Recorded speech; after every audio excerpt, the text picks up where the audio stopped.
Hello, my name is Joshua Neal. I am a computer science games programming major. I would like to discuss with you today something very important to me. That is video games.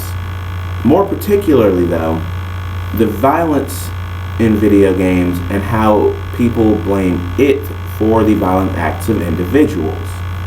My personal belief is that this is a very wrong thing. This is a very wrong statement. Now, media is a ever-growing industry, and it is still growing today. It is one of the largest industries we have in our world. And video game industry, which is a part of the media industry, is continuously growing. But with that growth has come controversy from its beginnings. What I hope to educate you on today is the controversial moments in video game history, the addiction and video game theories that exist, as well as one of the biggest changes in the video game industry itself that has helped to change everything about it and prevent the wrong people from getting their hands on video games too early in life. First, let me start off with the controversial moments in video game history, and I'm just going to name off a few. First, the biggest and first one in its actual history is in 1976. The first controversial video game is a game called Death Race. It involved you driving a car around and hitting little gremlins who would scream out, and a little tombstone would pop up where they died. This caused such a public outcry that the video game actually was removed from shelves in stores.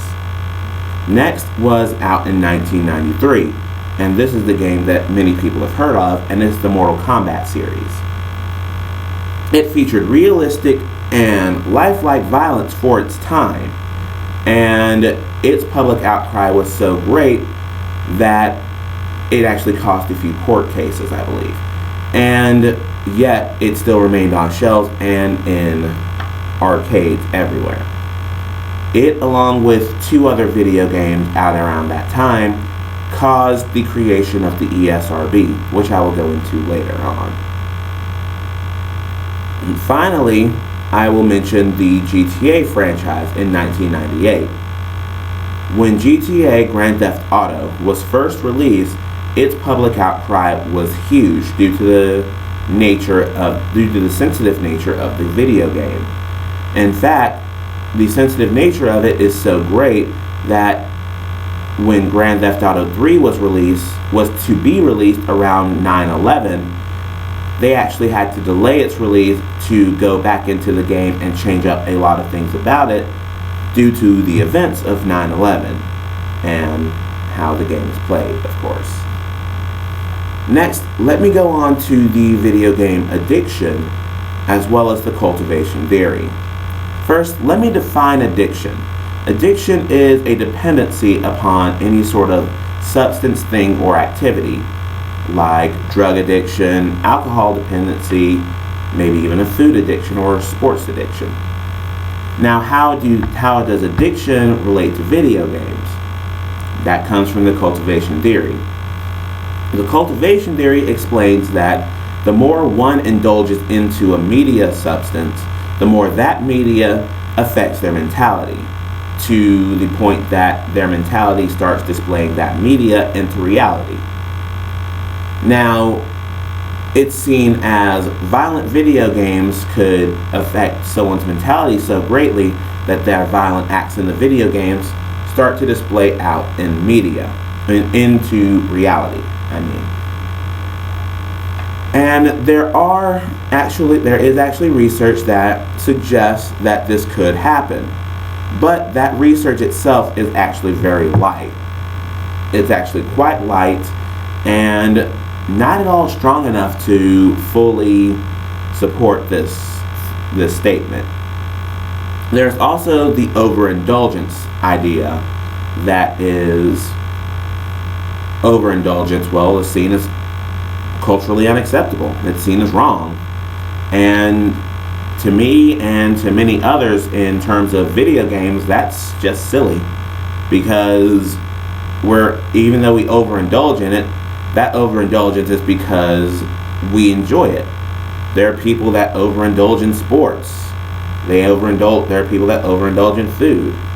There are people that overindulge in many things, and yet it's seen as wrong for somebody that overindulges in video games to be wrong, but that's not wrong to overindulge in sports or food or anything. Yes, there are some people that see it as wrong in small areas, but not other areas. And that's my problem. If you're going to see it wrong in one place, try to look at it in the other places as well. Finally, let me go on to the ESRB, which I mentioned earlier. That is the Entertainment Software Rating Board. They are basically the governing body of video games. It was created in 1994 by the IDSA, later renamed the ESA. They feature several categories that video games fall into, which is early childhood, E for everyone, E 10 and up, teen, which is T, M for mature, and AD, which is adults only. One of their biggest moments is out of 2011. That's one of their largest victories in court, actually. The Supreme Court actually ruled that video games are protected under the First Amendment. That is freedom of speech. And that was a great victory for them. Finally, in summary, let me conclude with this. Video game history does have controversy. There's no history that does not, unfortunately. And yes, there is research that does exist that violent video games can affect someone's mentality. However, that research is not at all in-depth or strong. The industry has had a need for change and itself has caused that change with the creation of the ESRB. I believe we need to stop looking at the smaller parts of a violent individual's acts and what could have caused them and start looking more at the mentality of the individual that caused these acts. Thank you.